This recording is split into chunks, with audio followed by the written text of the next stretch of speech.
Mga kumari kong kokak, wag puro karne ang ulam, mag-isda ka rin paminsan-minsan. Tara, magluto tayo ng tilapia bistec ala kokak para sa tanghalian namin ni Mother Dragon. At nakabili na nga ako ng mga ingredients para sa iluluto natin ngayon mga kumari kong kokak. At eto na nga yung mga ingredients na gagamitin natin mga kumari kong kokak. Meron tayong 3 tilapia.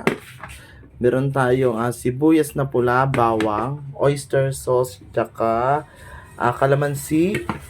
And lalagyan din natin ng laurel. Tapos yung mga pampalasa natin, yung toyo, asin, paminta. Tapos MSG, kasama din siya. So let's go! Papainit lang tayo ng kawali. Mainit na siya, lalagyan na natin siya ng mantika. So ipiprito muna natin yung tilapia, mga kumare kong kokak. Ito yung mga tilapia natin, mga kumare kong kokak. So hindi ko na siya nilagyan ng asin ha. Huwag nyo nang lagyan ng asin kasi yung sauce mamaya, medyo maalat na yung kasi may toyo, may oyster sauce pa siya, 'di ba? Doon na lang natin lalagyan ng asin. So ayan, mainit yung mantika.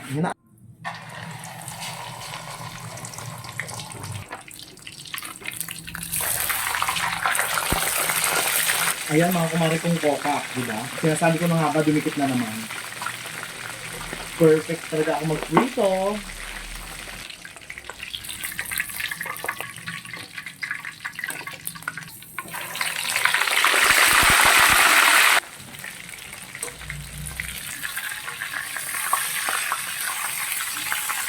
Okay, last one. Ayan mga kumari kong kokak, luto na yung ating tilapia. Set aside lang natin yan. Tapos babawasan lang natin ng mantika to. Dito na rin tayo magigisa. Yan, pwede na yung ganyan kakonti. So medyo marami pa rin yan, pero pwede na yan. Magigisa lang tayo ng bawang.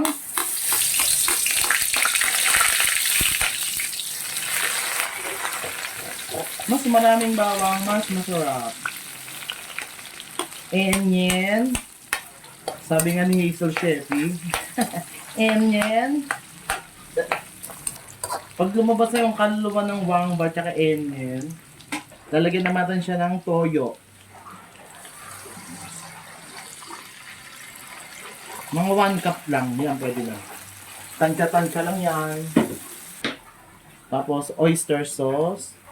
Ilahat nyo na itong isang pack. Ang bango na niya. In fairness, ha. Nawasa.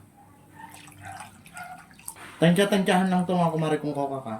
Kayo nang bahala dyan. Basta nakita nyo yung mga pinaglalagay ko. Tapos, lalagay na natin itong calamansi juice. Kaya muna natin siya kumulo. So, ayan, pag kumukulo ng mga kumari kong kokak, timplahan na natin siya ng paminta. Konting asin lang ha. Depende sa panlasa nyo. Kung gusto nyo maalat, hindi alatan nyo. Walang pakailaman. Charing. Tapos sugar. Itong laurel. Chak. Lagyan din natin ng MSG. Para naman luminamnam. Siyempre titikman natin. Kailangan kasi maglalaban yung asim at alat. Yan. Ilalagay na natin ang tilapia.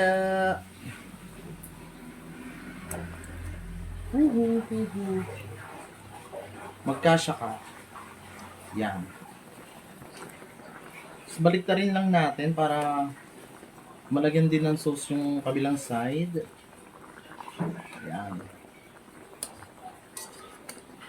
Dahan-dahan lang at baka madurog. So ayan, pwede na nating ilagay ang isang damakmak na sibuyas. Yan. So tatakpan lang natin siya para maluto yung sibuyas. Sa sibuyas kasi kahit singawan lang yan, masarap na yan. Luto na yan. So ayan mga kumari kong kokak, luto na siya. Tatakpan lang natin. Patayin muna natin yung apoy tapos takpan lang natin. Para tuluyan ng maluto yung sibuyas. Ito na ang ating tilapia bistec ala kokak.